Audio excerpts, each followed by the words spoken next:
Soy David Cot, presentador de La Historia de España, y este es el episodio 3, llamado Prehistoria de la Península Ibérica. En este episodio te daré una visión de conjunto de la prehistoria en el mundo y en Europa según el estado de la cuestión entre los investigadores.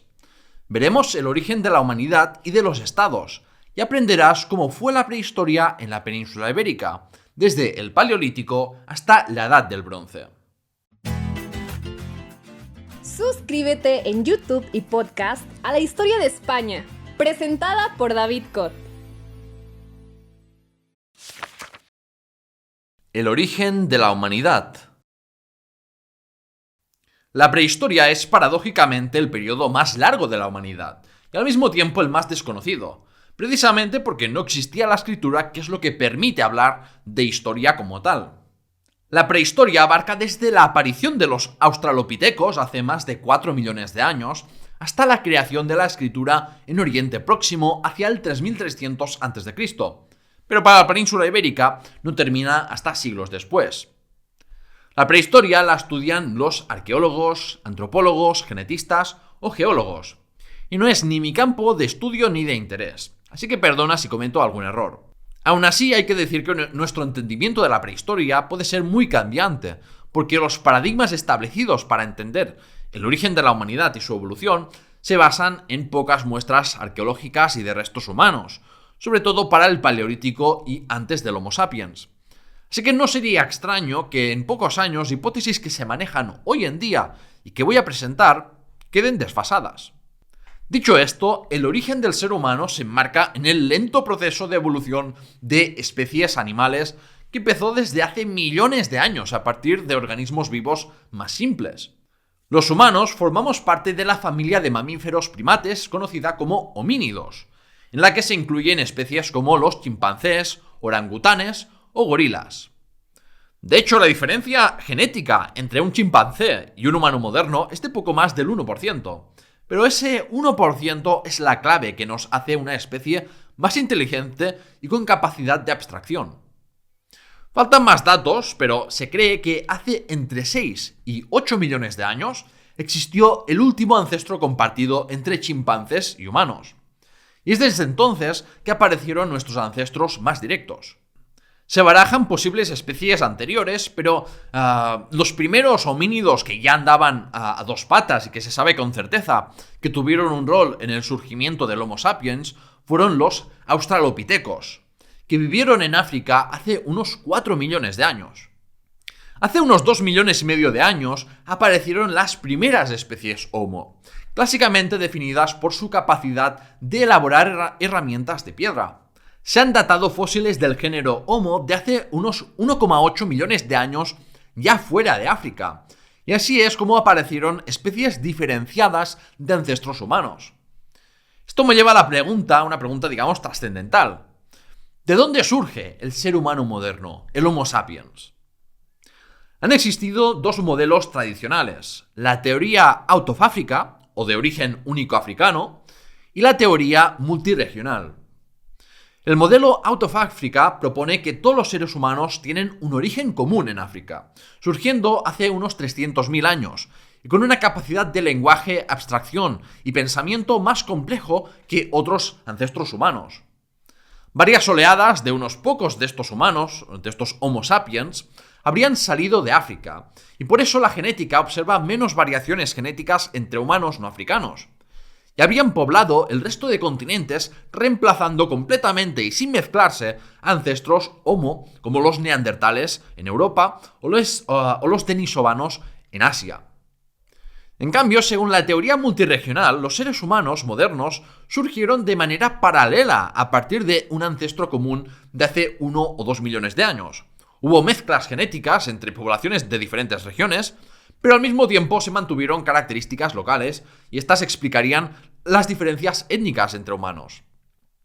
Sin embargo, la evidencia genética refutó la teoría multiregional y casi todo el mundo pareció aceptar el modelo clásico del origen único en África. Bueno, esto fue así hasta que en las últimas 2 décadas el modelo clásico de Out of Africa ha sido refutado también. ¿Cuál es entonces la hipótesis correcta? Pues en base a la evidencia genética, se ha tenido que matizar el modelo del origen único en África para reconocer que, aunque es cierto que entre un 92 y un 98% de la genética del Homo sapiens sí deriva de ancestros africanos, los humanos modernos de fuera de África también tienen algunos genes neandertales y denisovanos. Por lo tanto, parte de los planteamientos multirregionales eran correctos, porque sí que descendemos también de variantes regionales de humanos arcaicos que terminaron por extinguirse, pero que no fueron callejones sin salida evolutivos, como se ha venido diciendo. Por hacer un símil, piensa en los nativos americanos de Estados Unidos, que de puros quedan pocos, pero en cambio hay bastantes caucásicos con algunos genes de nativos americanos por la mezcla genética. ¿Mayoritariamente son descendientes de europeos? Sí, pero esos genes asociados a nativos americanos seguirán pasando a futuras generaciones. El resumen es que la evolución de la humanidad hasta llegar a los seres humanos modernos no siguió un camino lineal ni único. Paleolítico en la península ibérica. El Paleolítico significa piedra antigua y es la etapa más larga de la historia de la humanidad. Va desde la aparición de los primeros homínidos hasta el 12.000 a.C. en la península ibérica. Como es lógico, pues un periodo así tiene subdivisiones. El Paleolítico se divide en el Paleolítico inferior, caracterizado por la aparición y extinción de múltiples especies Homo y el uso de herramientas de piedra.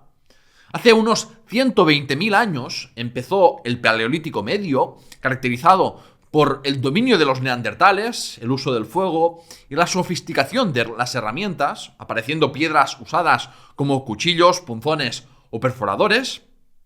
Y finalmente tenemos el Paleolítico superior, que empezó hace unos 35 o 40.000 años y se caracteriza por el triunfo del Homo sapiens. Con los humanos modernos la creatividad se desató. Arte, creencias religiosas y herramientas más avanzadas. Es en este momento cuando aparecen arcos y flechas de piedra y hueso, anzuelos y arpones, un completo arsenal prehistórico. En el Paleolítico, Europa se veía muy diferente a como se ve hoy en día. Elefantes, rinocerontes y leones vivían en Europa y el norte y gran parte de Europa central estaba cubierta de nieve y hielo. Esa es una de las razones por las que los primeros humanos usaron cuevas como refugio, porque en la intemperie había toda clase de peligros y además podían obtener sílex para herramientas, utensilios y armas de caza de piedra. Las especies Homo vivían como nómadas y cazadores-recolectores, es decir, no tenían un asentamiento fijo, vivían de la recolección de plantas, frutas o moluscos y de los animales y peces que cazaban, y también eran carroñeros e incluso caníbales. La evidencia arqueológica y de otro tipo permite desmontar el mito comunistoide de que las sociedades paleolíticas de cazadores-recolectores representaban una especie de comunismo originario, de sociedades completamente igualitarias en términos económicos y de género. Eran por lo general mucho más igualitarias que las sociedades agrarias posteriores. Claro que sí, porque había poco que poseer y acumular. Pero eso no significa que no existieran liderazgos, diferencias sociales, diferencias en el acceso a los recursos, como los alimentos, o división sexual del trabajo. Por ejemplo, la caza de animales grandes era por lo general una tarea masculina en el Paleolítico europeo, mientras que las mujeres se dedicaban más a la recolección y a la caza menor. Esto se ve en los huesos, donde hay más lesiones en los codos de los hombres que de las mujeres, unas lesiones asociadas al tiro de lanzas y a otras armas de caza arrojadizas. El origen de las desigualdades no está en la agricultura, la vida sedentaria y la formación de los estados. Ahí está el origen de unas desigualdades mucho mayores. Pero las desigualdades siempre existieron y forman una parte inherente del ser humano. Los restos más antiguos de una especie del género Homo en Europa fueron encontrados en el sitio arqueológico más famoso de España, Atapuerca, en la provincia de Burgos. Los restos datan de hace 1,2 millones de años y aún no han sido identificados con una especie conocida, y descubrieron la especie del Homo antecesor datada de hace 780.000 años.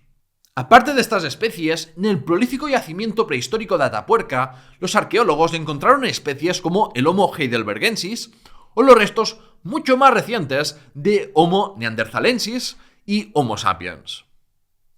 La teoría más común de cómo llegaron estas gentes a la península ibérica solía ser que los primeros pobladores de España usaron el estrecho de Gibraltar para asentarse. Pero hoy en día parece que la teoría de que entraron desde los Pirineos tiene más respaldos. Realmente tampoco es extraño pensar que algunos vinieron de un lado y otros de otro.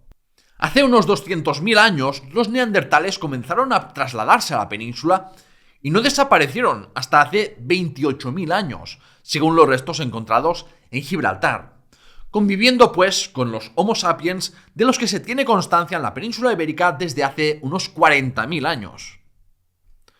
Junto con Francia, la península ibérica es una de las regiones más importantes del mundo en cuanto a pinturas rupestres del Paleolítico Superior. Lo digo porque no puedo hacer este episodio sin mencionar la famosa cueva de Altamira. La cueva de Altamira fue descubierta en 1868 en la provincia de Santander y es famosa por sus espectaculares pinturas rupestres con algunas pinturas de hace 36.000 años. Hace unos 13.000 años, un desprendimiento de rocas selló la entrada de la cueva y esto ayudó a preservar las pinturas en un estado excepcional. El arte policromático que se exhibe en la cueva es asombroso. Vamos, si estás viendo el vídeo ya lo estarás gozando. Y los pocos visitantes que permiten entrar cada año pueden disfrutar de bellas pinturas de bisontes esteparios, caballos y ciervos. Mesolítico en la península ibérica. Alrededor del 12.000 a.C. se produjo la oscilación de Alerot, y eso cambió las condiciones climáticas, poniendo fin así a la última edad del hielo y abriendo el periodo en el que aún nos encontramos, el Holoceno. A medida que el clima se calentaba, hubo cambios tecnológicos y los grandes animales, como los mamuts, se extinguieron, por lo que los animales cazados eran más pequeños y los humanos diversificaron mucho más su dieta. Por ejemplo, intensificando la recolección de moluscos y la pesca. Cuando terminó la subida de temperaturas hacia el 10.000 a.C., empezó la época de dominio de los humanos sobre el medio, dispersándose los Homo sapiens por todos los continentes y la abundancia de recursos favoreció su expansión demográfica. Esta es la teoría ambientalista, que pone el foco en el clima como motor para la transición del Paleolítico al Neolítico. Pero también hay otras teorías como la teoría de la presión demográfica, siguiendo un poco la línea de pensamiento malthusiano, o la teoría sociocultural de Barbara Blender, que enfatiza la importancia de las decisiones y acciones colectivas de grupos que decidieron adoptar o no la agricultura en función de sus circunstancias locales y dinámicas de poder internas. En este periodo de transición del Paleolítico al Neolítico, conocido como Mesolítico, encontramos diferencias regionales en las herramientas de la península ibérica y aún más especialización que en el Paleolítico Superior. Además, en el Mesolítico, algunas bandas tribales ya empezaron a vivir de una forma semisedentaria, mudándose menos frecuentemente y dando más importancia al dominio del territorio. Quiero destacar de este periodo el arte rupestre que se puede encontrar en toda la cuenca mediterránea española, especialmente en Valencia y Aragón. Estamos hablando de un conjunto de más de 700 cuevas, la mayor colección encontrada en Europa y declarada Patrimonio de la Humanidad por la UNESCO. El Homo sapiens de este periodo no solo pintó animales, sino que también empezó a pintar humanos. Pintaban escenas cotidianas, como por ejemplo cómo usaban la miel para atraer a los animales y cazarlos, escenas de lucha y baile, incluso se ve que ya usaban faldas y máscaras. Neolítico en la península ibérica. El Neolítico significó el paso de una sociedad cazadora y recolectora a una sociedad agraria, es decir, de una economía depredadora a una productora con la agricultura y ganadería como fuente de alimentos principal. Por primera vez, los humanos trataron de transformar el entorno y darle forma a su gusto para satisfacer sus necesidades. Y así es como los humanos fueron progresivamente abandonando su forma de vida nómada y las cavernas para pasar a ser sedentarios en poblados al aire libre. Esto implicaba un gran cambio de mentalidad, porque los humanos se ponían por encima de las demás especies y del medio natural. La historia humana de los últimos 10.000 años puede resumirse en la historia de campesinos y ganaderos sedentarios reemplazando a cazadores-recolectores nómadas. Y esto me lleva a la pregunta secreta del episodio para responder en los comentarios de YouTube o en algunos directorios de podcast. Y de paso así compruebo si prestas atención. ¿Crees que se arrepentirían los primeros agricultores y ganaderos de los problemas que ha creado la vida sedentaria? Espero tu respuesta en los comentarios. Ya de paso te recuerdo que puedes suscribirte a La Historia de España Memorias Hispánicas en su canal de YouTube o dos podcasts y puedes ayudarme a seguir con el programa convirtiéndote en mecenas en patreon.com/lahistoriahispana. Siguiendo por donde lo hemos dejado, el Neolítico empezó alrededor del 8500 a.C. en la creciente fértil de Oriente Próximo, en lo que hoy sería Irak. Y empezó ahí no por tener el suelo más fértil, sino por ser una de las regiones con el mayor acceso a plantas y animales domesticables. Eurasia tenía más candidatos a domesticar que África, América o Oceanía. Y este es uno de los motivos que explica las diferencias en el desarrollo económico histórico de estas regiones. El Neolítico no empieza en la península ibérica hasta el 5700 o 5600 a.C. y las comunidades paleolíticas peninsulares no hicieron el cambio de vida a una vida sedentaria y agraria al mismo tiempo. Hubo ritmos de adopción muy distintos, con siglos de separación, viéndose que en la costa del Levante peninsular, en la actual Comunidad Valenciana, es donde se tiene la primera evidencia. Más tarde, en la costa atlántica y finalmente en el Valle del Ebro, la costa cantábrica y el interior, en la meseta, donde no se ven comunidades neolíticas hasta entre el 5300 y 4900 a.C. Esto plantea la pregunta de cómo se produjo la adopción de la agricultura y ganadería. La tesis difusionista, que venía a decir que desde que se descubrió en el Oriente Próximo se extendió por el resto del mundo lentamente, ha quedado bastante desfasada, porque la agricultura y modo de vida sedentario apareció de manera independiente en diferentes lugares del mundo. En los Balcanes y Europa del Este sí que hay evidencia genética confirmando que la difusión de la agricultura se produjo por colonización de granjeros. Pero en la península ibérica, la genética por vía tanto paterna como materna apunta a que ha habido pocos cambios genéticos por aportaciones foráneas desde el Paleolítico Superior, del orden de menos del 20%. El hecho de que la agricultura se observe primero en las costas sugiere que eso sí que fue por contactos externos y quizás por la llegada de colonos desde el mar. Pero para la mayor parte de la península, la neolitización fue un proceso provocado por dinámicas internas de los cazadores-recolectores. En este sentido de las comunicaciones en el Neolítico, vale la pena mencionar un estudio publicado en 2023 que reveló que se encontró ámbar báltico en una cueva de cerca de Tarrasa, Barcelona, con enterramientos del Neolítico tardío, en torno al 3000 a.C. Fue un hallazgo importante porque es la evidencia más antigua de ámbar del Báltico en Europa occidental y demuestra que, por muy testimonial que fuera este comercio, existieron redes comerciales de larga distancia capaces de llevar productos exóticos y decorativos de una punta a otra de Europa en un periodo tan antiguo.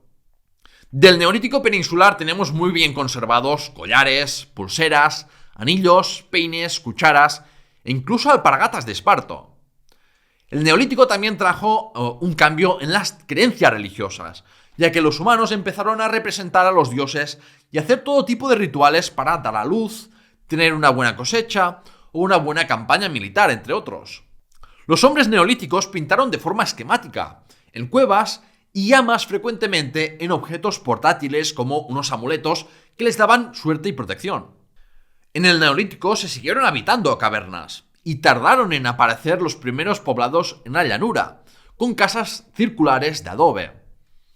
Los humanos neolíticos de la península comenzaron a construir tumbas con dólmenes y a fabricar cerámica alrededor del 4800 a.C. La invención de la alfarería fue muy importante, ya que las cerámicas permitieron a los humanos almacenar alimentos y agua, algo vital en sociedades agrarias. Las sociedades se estaban haciendo más grandes y complejas, más estratificadas, y se formaron las primeras entidades políticas más allá de las tribus, las jefaturas políticas y más allá de la península también ciudades de estado, reinos e incluso imperios. El Neolítico es el inicio de una tendencia a unas desigualdades crecientes. Se observan unas mayores desigualdades de género en el Neolítico ibérico en la desproporción de entierros de hombres frente a los encontrados de mujeres, la representación predominante de hombres en el arte rupestre o en la creciente asociación de los hombres con la violencia que se observa en hombres con lesiones traumáticas o en armas en sus entierros. La neolitización trajo también consigo un empeoramiento de la salud, tal y como revelan los huesos en comparación con los restos paleolíticos, porque una vida sedentaria y agraria trae consigo una dieta menos equilibrada y energética. Si este nuevo modo de vida era tan malo, ¿por qué la agricultura y ganadería triunfó sobre la caza y recolección? Hay varias interpretaciones. La más positiva es que la agricultura y ganadería tienen dos ventajas principales: que permite alimentar a muchas más personas y que es una opción más segura porque los alimentos producidos se pueden almacenar y no tienes que estar ahí buscando y desplazándote en busca de unos alimentos que a saber si consigues.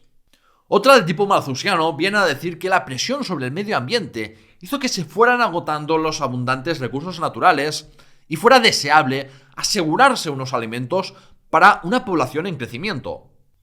Y otra es más perversa y viene a decir que benefició a unos pocos en perjuicio de una mayoría sometida. Esto lo veremos más en la siguiente sección, y es que es importante que siempre te preguntes a quién beneficia el qué, porque nunca algo beneficia a todo el mundo y menos por igual. El origen de los estados. El politólogo y antropólogo James C. Scott, en su libro Against the Grain, desafía la idea de que los humanos decidieron vivir de manera sedentaria siendo agricultores porque así vivían de manera más segura. En cambio, plantea la hipótesis de que los primeros sedentarios se vieron obligados a vivir en los primeros estados de la mano de unas personas que pudieron convertirse en una élite social gracias a su capacidad de organización militar, el control de recursos como la tierra y alimentos almacenados, la creación de ritos y ceremonias religiosas de legitimación y el trabajo forzado. Según Scott, no es tanto que las élites extractivas de las primeras sociedades agrícolas sedentarias forzasen bajo amenazas a la gente a adoptar este estilo de vida, sino que crearon unas condiciones que hicieron deseable la vida sedentaria y la agricultura para garantizar su supervivencia. Todo eso pese a las desventajas que tiene este modelo socioeconómico al crear desigualdades, empeorar la nutrición y la salud y aumentar el riesgo a enfermar, y que el establecimiento de esos estados primigenios podía asociarse al trabajo forzado y la esclavitud. Así pues, no solo se domesticaron los animales y las plantas en el paso de las sociedades de cazadores-recolectores a las sedentarias, sino que también los humanos fueron domesticados, convirtiéndose en seres más dóciles y vulnerables. Hay un amplio consenso académico en que los cereales como el trigo, la cebada y el arroz fueron determinantes en el origen de los estados, porque son fáciles de cultivar, transportar, almacenar y redistribuir. Esto hacía que los cereales fueran ideales para la recaudación de impuestos y que pareciera una sociedad mucho más jerarquizada con una élite capaz de extraer recursos y controlar su redistribución. Y al forzar a la gente a pagar tributo en cereales, se les incentivaba a abandonar el cultivo de otros alimentos que podrían haber sido preferibles para las familias. Esto también lo estudió un profesor de economía que tuve, Luigi Pascali, en su artículo The Origin of the State, Land Productivity or Appropriability. Allí demuestra de forma convincente que el origen de los estados y que las entidades políticas fueran más o menos complejas según la región no dependía de un aumento de la productividad y la existencia de excedentes de producción como se venía diciendo desde hace unos años. Por ejemplo, con la tesis de Jared Diamond. Por el contrario, el factor determinante en la formación de estados y en su complejidad era la transición a la producción de alimentos más apropiables, que por lo tanto podían estar sujetos a una fiscalidad o bien ser robados. Bueno, unos dirían que te cobren impuestos no deja de ser un robo legitimado. Y no está del todo alejado de la realidad, porque fomentar la agricultura de unos cereales apropiables no deja de ser un método mafioso de generar una dependencia. De decir, o me pagas y te garantizo tu seguridad, o atente a las consecuencias, ya sea que te ataquen estas élites extractivas o que lo haga un grupo vecino. En cualquier caso, la apropiabilidad de los cultivos es lo que explica que en regiones donde es más adecuado el cultivo de cereales se formasen estados, mientras que en las regiones con pocos tipos de cereales disponibles, domesticables, y con un suelo más adecuado para cultivar tubérculos y verduras de raíz, no se formaron estados o se formaron entidades políticas y jerarquías menos complejas, como es el caso de Brasil, el África subsahariana o Australia. La edad del cobre. El calcolítico o edad del cobre sigue al neolítico, abandonando la edad de piedra por la edad de los metales. Este periodo comenzó alrededor del tercer milenio a.C. en la península ibérica, hacia el 3000 a.C. o un poco después. Y en esta etapa los humanos comenzaron a desarrollar esta fascinación por las cosas brillantes y comenzaron a extraer y trabajar metales como el cobre, la plata o el oro, en detrimento de la piedra, que tenía sus límites en lo que se podía hacer con ella. En Mesopotamia surgió la escritura entre el 3500 y 3000 a.C., pero la península ibérica permaneció en la prehistoria muchos siglos más. Durante gran parte de la Edad del Cobre, el uso de metales estuvo poco extendido y limitado a objetos de prestigio, y se siguieron usando con más frecuencia los utensilios y herramientas de piedra. El calcolítico, más allá del progreso técnico que supone por marcar el comienzo del trabajo con los metales, fue importante por el impacto que tuvo en las estructuras sociales y en el desarrollo de los primeros núcleos urbanos en la península ibérica. Desde finales del Neolítico se extendió el fenómeno cultural del megalitismo en Europa occidental, que implica la construcción de grandes estructuras funerarias de piedra con enterramientos colectivos, aunque siguieron produciéndose enterramientos en cuevas y enterramientos individuales. También en este periodo y hasta la Edad del Bronce antiguo se extendió por Europa la cultura material conocida como del vaso campaniforme. La cultura arqueológica del vaso campaniforme se caracterizaba por vasijas en forma de campana invertida, que podían usarse en el día a día para beber o recibir invitados o en enterramientos individuales.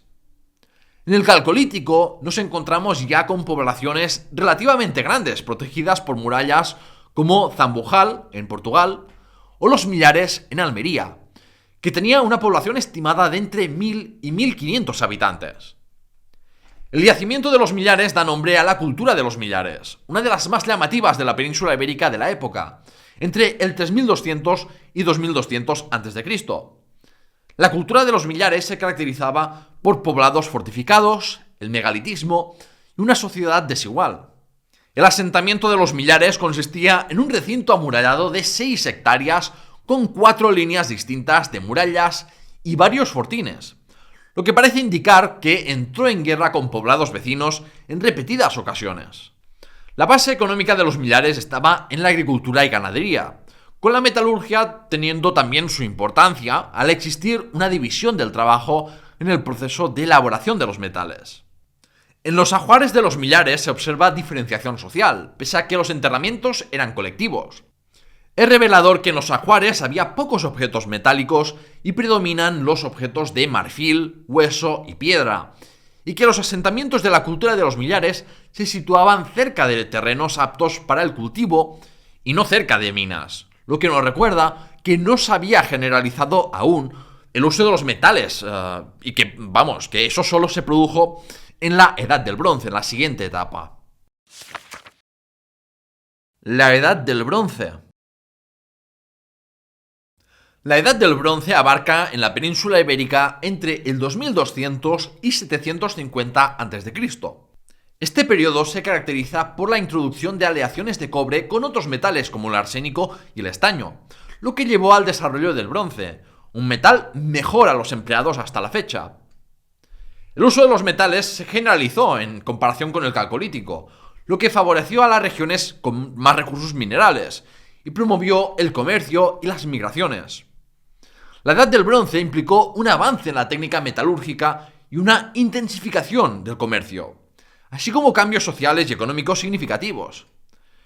El inicio de la Edad del Bronce viene marcado por el evento climático del kiloaño 42, uno de los eventos climáticos más importantes de la historia humana, caracterizado por un cambio climático rápido y abrupto. En el mundo mediterráneo esto se tradujo en un clima más frío y seco, con sequías muy importantes que provocaron el colapso de estados y civilizaciones, migraciones y otras disrupciones sociales. En el noroeste atlántico se observa una despoblación justo después del evento climático del kiloaño 42, mientras que en el sudoeste y en la vertiente atlántica del actual Portugal, esa despoblación ocurrió en un espacio temporal más amplio, ya desde el 2500 a.C., y no se empezó a recuperar hasta 1000 años después. En la meseta hubo cambios significativos en la cultura material, formas de asentamiento y de enterramiento tras el evento climático del kiloaño 42 en la transición a la Edad del Bronce. El norte y noreste peninsular sufrió pocos cambios durante todo el tercer milenio a.C., y no se visibilizan demasiados cambios incluso respecto al Neolítico. Esto no es tanto por el aislamiento o atraso, sino porque la estabilidad hacía innecesario transformar mucho su modo de vida. El sudeste peninsular es donde se produjo el cambio cultural más claro, y puede resultar sorprendente que en una región árida se produjera un incremento de las actividades humanas sin interrupciones, pareciendo que el evento climático no tuvo un efecto negativo. Y es más, ahí se desarrollaron sociedades estratificadas y formaciones políticas como el Argar, que veremos en detalle en la siguiente sección. Quizás precisamente más necesarias ahí que en otros sitios de la península porque debían gestionar la escasez de agua y maximizar el rendimiento de la tierra. En la primera edición de este episodio mencioné un estudio de investigadores de la Universidad de Harvard, publicado en la revista Science, que estudiaba los genes de los pobladores de la península en un periodo de 8000 años, que levantó titulares sensacionalistas hablando de que hubo una invasión y que hombres extranjeros se quedaron con las mujeres locales ibéricas de la Edad del Bronce. Según el estudio, se reemplazó un 40% de los genes íberos por gentes de las estepas ucranianas, conocidos como yamnayas, venidos seguramente como consecuencia del evento climático del kiloaño 42. El problema es que para estudiar 8000 años de historia genética cuenta con 271 individuos. Y para la Edad del Cobre, que dura más de 1000 años, tiene 60 individuos. Entre una muestra muy pequeña y otros problemas de método, como que gentes que siguieran ritos como la incineración quedan excluidos de cualquier estudio genético, pues el estudio sirve para poco, y no hay que tomárselo muy en serio. Tampoco hay en la época ninguna señal de violencia generalizada ni de gran cambio cultural como cabría esperar si hubiera ocurrido tal supuesta invasión y matanza. Así que ni caso. Ya pasado el trance del evento climático del kiloaño 42, el registro paleobotánico indica un cambio en las estrategias de subsistencia en el conjunto de la península, con más cultivo de cereales y presión sobre los pastos. La Edad del Bronce se divide en 3 etapas: el Bronce Antiguo entre el 2200 y 1550 a.C., el Bronce Medio entre el 1550 y 1200, y el Bronce Final entre el 1200 y 750 a.C. aproximadamente.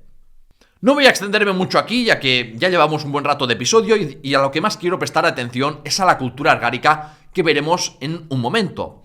Pero tras el colapso del mundo argárico, en el sudeste peninsular, no se ven sistemas políticos y socioeconómicos que alcancen ese nivel de complejidad hasta los tardesios.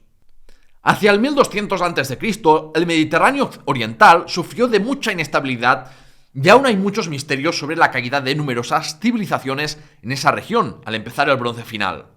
En el Bronce Medio de la península ibérica hubo un abandono de los suelos poco fértiles y se formaron más poblados fortificados. Y en el Bronce Final se logró dominar todos los aspectos técnicos del bronce. Se consolidaron las sociedades de jefatura jerarquizadas y se intensificaron los contactos comerciales marítimos con la llegada de los primeros fenicios. La cultura argárica. Hablemos de Largar, un yacimiento cerca del municipio almeriense de Vera, que al igual que los Millares da nombre a una cultura que se extendía por un gran territorio, en las provincias de Almería, Murcia y partes de Granada y Jaén, y llegando a influenciar bastante la llamada cultura del bronce valenciano. Largar se funda alrededor del 2050 a.C. sobre una meseta de difícil acceso y por tanto con buenas defensas naturales. Y se estima que albergó una población de unos 500 habitantes, con lo cual tenía una población menor a la que tuvo los Millares. Para otros asentamientos largáricos, como la Bastida de Totana, en Murcia, se calcula una población de entre 600 y 800. O sea que pese a que tomemos el nombre de Largar para hablar de una civilización, no significa que ese asentamiento fuera el más importante de todos. En el valle de Vera, que incluye Largar, se ha estimado una población de unos 3.500 habitantes en el Bronce Antiguo, para que os hagáis una idea de qué magnitudes de población estamos hablando. Los mayores asentamientos largáricos se situaban en cerros y colinas, y contaban con actividades económicas especializadas, como talleres metalúrgicos y textiles. Y luego existían unos asentamientos más pequeños en la llanura, dedicados a la agricultura y ganadería. Existía pues una relación asimétrica y de dependencia entre los poblados grandes en altura y con zonas poco aptas para la agricultura y los poblados productores agrarios. Y también existían algunos pueblos dedicados casi en exclusiva a la minería y el trabajo metalúrgico. Esto revela que en el sudeste peninsular existió un sistema económico sustentado en el comercio entre sus pueblos. Y también hay evidencias de comercio a larga distancia, por ejemplo por los marfiles de elefantes africanos y asiáticos. Hubo mejoras técnicas que promovieron el crecimiento económico y de población. Por ejemplo, el análisis de isótopos han sugerido que en algunas zonas se usaron métodos de irrigación para el cultivo de legumbres, y se multiplicó exponencialmente la producción y uso de herramientas de metal para tareas agrícolas y de otro tipo. Sin embargo, al estar en el Bronce Antiguo, el bronce no tuvo un gran impacto en las sociedades argáricas. De hecho, el bronce no representa más que el 15% de los metales argáricos contabilizados, y se empleó mayoritariamente para adornos personales, o sea que no afectó para nada en la productividad. La cultura argárica evolucionó de la cultura nativa anterior de los Millares, con más estratificación social, casas rectangulares en vez de circulares y nuevos tipos de enterramiento. Las prácticas funerarias desde el 1950 a.C. confirman que hubo posiciones políticas o sociales hereditarias y que se desarrollaron unas clases sociales claramente diferenciadas. Y por lo tanto ya se puede hablar de la formación de entidades políticas, las jefaturas políticas. Un modelo político menos formalizado y complejo que un Estado, pero ya con la posibilidad de élites hereditarias. Las élites argáricas no se puede decir que constituyeran una clase guerrera y militarista como se ha venido repitiendo. Esto lo podemos deducir porque no empleaban espadas, sí en cambio mazas y dagas, y porque de los más de 150 esqueletos del periodo que se han analizado, no se observan muchas heridas atribuibles a la violencia. Las prácticas de la guerra pudieron ser muy ritualizadas y reguladas más por combates uno a uno o de pocos hombres, de forma similar a cómo los chamorros de las Islas Marianas entendían la guerra, como estudiamos en la serie de la Oceanía Española en Memorias Hispánicas. Breve inciso, si me estás escuchando en podcast, por favor acuérdate de estar suscrito al otro podcast del programa, Memorias Hispánicas, para mucho más contenido. Por norma, los enterramientos eran individuales y se realizaban debajo de las casas o detrás de las paredes, con algunos ajuares funerarios muy ricos que diferenciaban a las élites. Pero también hubo enterramientos con dos personas que han permitido estudiar las relaciones de parentesco de esta gente. Los enterramientos dobles eran típicamente de un hombre y una mujer no relacionados por sangre, indicando que eran marido y mujer. Este tipo de enterramientos ha sugerido que podría interpretarse como una representación de alianzas sociopolíticas. También se han encontrado enterramientos dobles con niños o de una madre y su hija recién nacida en brazos, indicando que por desgracia murió en un parto complicado. Las mujeres se casaban con hombres con los que no estaban emparentados y los hombres tenían más familiares cerca enterrados que las mujeres. Esto nos indica que la sociedad argárica era patrilineal y virilocal, es decir, la herencia se transmitía por el hombre y las esposas se mudaban a vivir junto a la familia del marido. En el periodo tardío argárico, entre el 1750 y 1550 a.C., se observan mayores desigualdades y hay algunos indicios de la llegada de élites externas en algunos yacimientos. Esto me lleva a lo más interesante del mundo argárico, la cuestión de su organización política y desigualdad. Para el periodo anterior al 1750 a.C., está bastante claro que no hubo más que jefaturas políticas, pero después es posible que se instaurase un estado o varios estados capaces de apropiarse con tributos de la producción agrícola en un territorio amplio. El estado argárico planteado por el arqueólogo Vicente Llull no se basaba en unos templos, palacios o escrituras, pero sí en un modelo de explotación económica y violencia física e ideológica, con familias que conseguían acumular alimentos, metales y controlar el agua y movilizar personas. Desde el 1750 a.C. aparecen grandes graneros y herramientas de piedra para moler cereales, se uniforman rituales y la cultura material, y se extiende en cientos de kilómetros del sudeste peninsular la agricultura extensiva con el monocultivo de cebada y unas prácticas ganaderas idénticas, independientemente de las condiciones ecológicas locales. Los asentamientos argáricos tardíos incluían grandes construcciones monumentales y grandes infraestructuras hidráulicas como cisternas y embalses. Y eso nos indica que hubo una élite capaz de organizar actividades comunales, quizás de manera forzada. En el periodo tardío argárico se observa un incremento en el número de traumas craneales entre hombres, así que esto podría ser un indicio de la instauración de un poder político por vía de la conquista violenta, con la resistencia de las comunidades conquistadas. Esta resistencia incluso se ha llegado a interpretar en los enterramientos, donde algunas comunidades argáricas conscientemente reutilizaron espacios funerarios de la Edad del Cobre e hicieron enterramientos colectivos y sin ajuares, quizás para mostrar su rechazo a la creciente desigualdad, individualidad y simbología del poder del mundo argárico.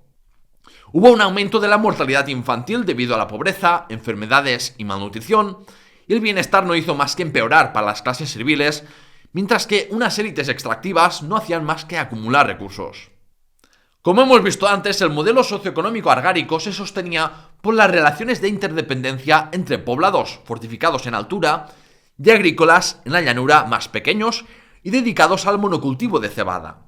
El crecimiento económico del sudeste peninsular se produjo por un uso más intensivo del trabajo, por ejemplo, colonizando tierras más pobres. La desigualdad social fue otro motor de crecimiento económico, y era una de las características más sobresalientes de la sociedad argárica en comparación con otras sociedades de la Edad del Bronce europea. Esto se refleja en sus ajuares funerarios, en la alimentación o en el acceso a productos metalúrgicos.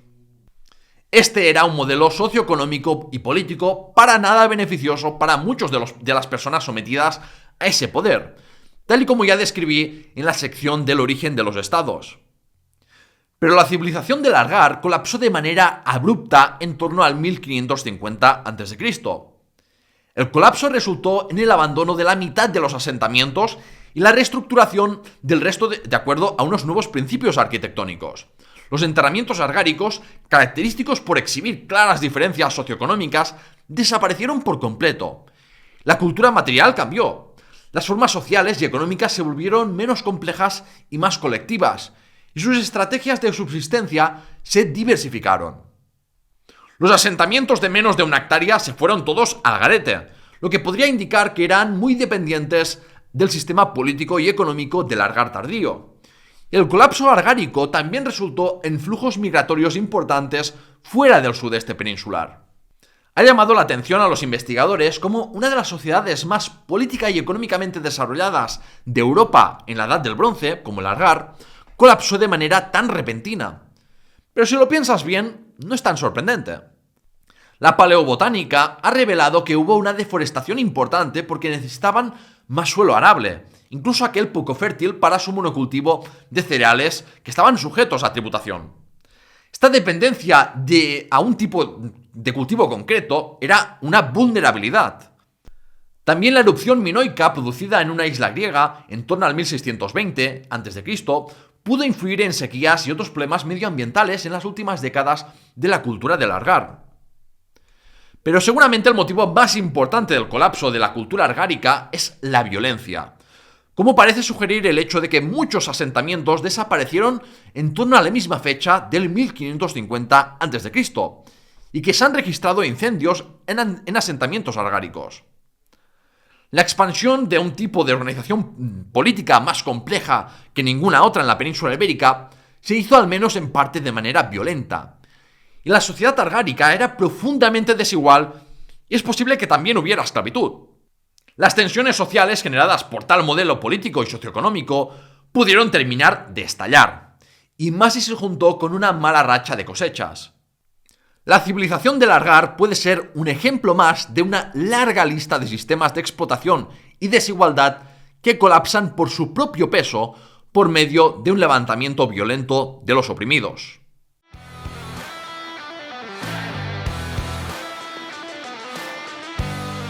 ¡El veredicto! Este es el primer episodio con la sección del veredicto, que sirve para dar mis reflexiones, pensamientos o para plantear preguntas para vosotros sobre un tema relacionado con el episodio. Y es que creo que la historia de la civilización argárica ofrece una poderosa reflexión sobre los peligros inherentes de las sociedades profundamente desiguales. La acumulación de riqueza y poder en manos de unos pocos frente a una mayoría que ve cómo va empobreciéndose bajo el sistema político y socioeconómico instaurado, crea un caldo de cultivo para el descontento y la agitación. En el mundo argárico, este desequilibrio pudo ser la causa principal de su súbita desaparición. Y es que la civilización argárica era como un castillo de naipes. Desde fuera parecía una estructura sólida y resplandeciente, la más desarrollada de la península en su época. Pero en realidad la estructura era muy frágil y susceptible al colapso ante la más mínima perturbación. No es difícil trazar paralelismos entre el mundo argárico y el sistema económico actual.